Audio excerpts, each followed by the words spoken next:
And I now give the floor to the permanent representative of Greece. President. Thank you very much, Mr. President. SRSG, Mr. Monsieur, and the representative of the civil society, Ms. Molano Casas, for the informative briefings. I also welcome the presence of Her Excellency Laura Sarabia, Minister of Foreign Affairs of Colombia, and congratulate her on her recent appointment. Mr. President, following the eruption of violence in Catatumbo 3 months ago, Greece commends the Colombian government for its management of the situation on the ground, particularly its emphasis on the protection of civilians and humanitarian response. We also appreciate the government's renewed commitment to the 2016 peace agreement, which we consider the cornerstone of the peace process. In this context, I would like to highlight the following 3 brief points. First, the crisis in Catatumbo tested the limits of the total peace agenda, further underscoring the need for accelerated implementation of the peace agreement. The Colombian authorities' engagement in multiple parallel dialogues, coupled with the continuation and fragmentation of the armed groups, strained government resources. At the same time, the predominantly economic and not ideological motives of the armed group raise concern about their reliability as peace partners.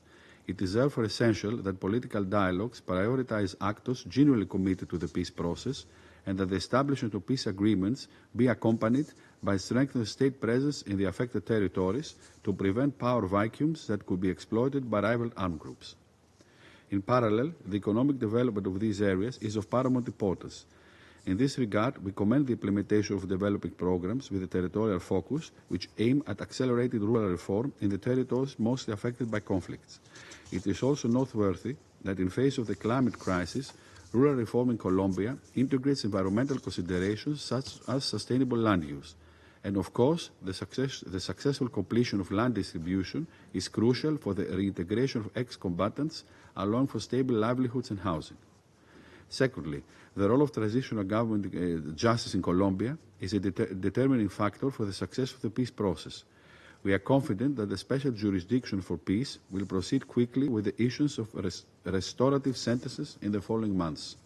Thirdly, the protection of indigenous people and Afro-Colombian populations who are disproportionately affected by the above-mentioned structural injustices is indispensable.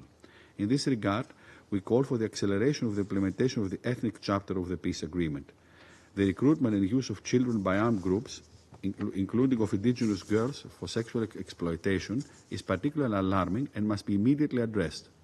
In this respect, we appreciate the government's commitment to the Children Armed Conflict agenda, as evidenced by the recent visit of the Security Council CAC working group in Colombia last December. We are also deeply concerned by the killings and human rights violations of social leaders and human rights defenders, as well as by the challenges women still face in achieving full, equal and meaningful participation in peace building and in decision-making position.